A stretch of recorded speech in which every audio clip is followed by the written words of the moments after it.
À titre de représentant de Sa Majesté en Nouvelle-Écosse, c'est avec plaisir que je m'adresse à la communauté acadienne de Clare qui célèbre sa première semaine de la fierté. As Her Majesty's representative in Nova Scotia, it is my pleasure to bring greetings to the Acadian community of Clare that is celebrating its first Pride Week.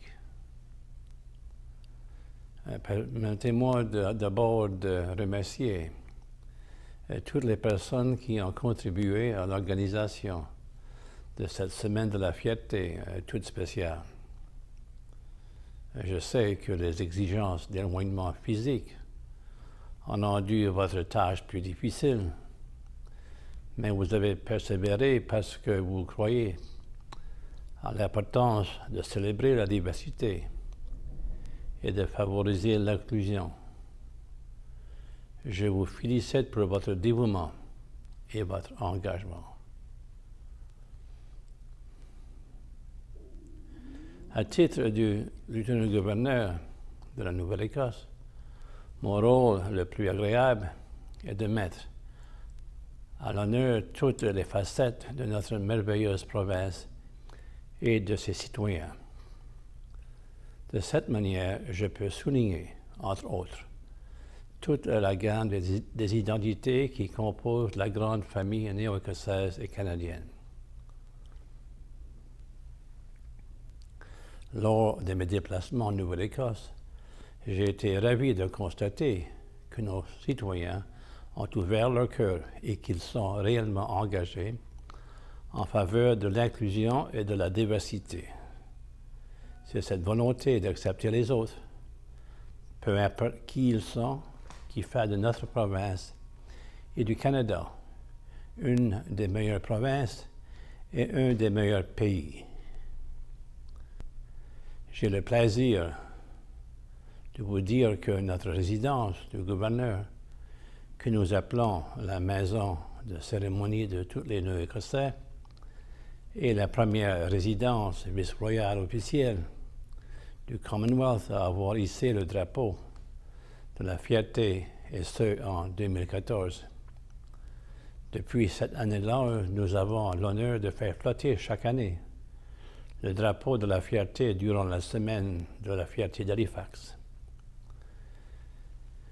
J'ai aussi eu le plaisir de prononcer l'allocution d'ouverture lors de l'Assemblée générale annuelle du Conseil provincial LGBTQ2 qui s'est déroulée à la résidence du gouverneur en mai 2018. Faire flotter le drapeau de la fierté et accueillir l'AGA du Conseil provincial ne sont pas simplement des gestes courtois, mais bien des actes qui symbolisent le soutien entier du représentant de la Couronne en Nouvelle-Écosse à l'égard de la communauté LGBTQ2 dans la province. Ces actes signifient également que l'inclusion et la diversité sont des valeurs essentielles à la création de collectivités paisibles et harmonieuses.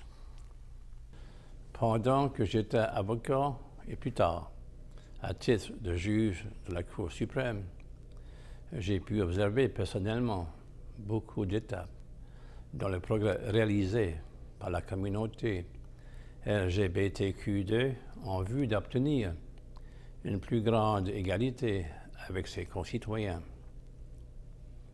Au début, le cheminement a été rien de moins que difficile, mais par la détermination et le sens inné de faire ce qui est juste, beaucoup a été accompli. Nous ne sommes pas encore à la ligne d'arrivée et en tant que pays, nous devons soutenir nos efforts et donner l'exemple. Les célébrations de la Semaine de la Fierté, comme celles qui sont organisées par Clare, jouent un rôle important dans la création de collectivités tolérantes et accueillantes. La Semaine de la Fierté ouvre la porte au dialogue, à l'éducation, à la sensibilisation du public et tout simplement à la rencontre de ses voisins pour mieux les connaître.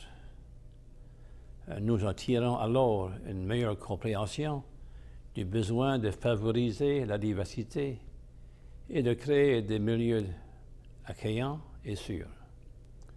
C'est votre semaine de célébration de la fierté qui donne un magnifique exemple à d'autres régions du Canada et du monde qui s'engagent, elles aussi, sur le chemin de l'égalité pour tous.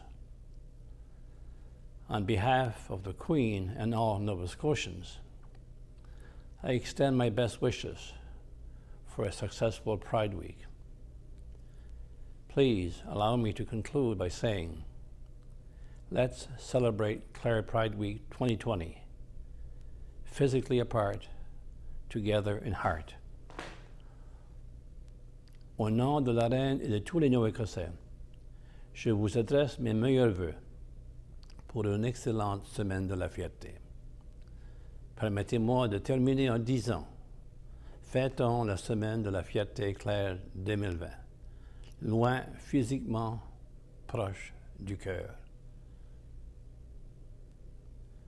Merci, thank you, Walaliak.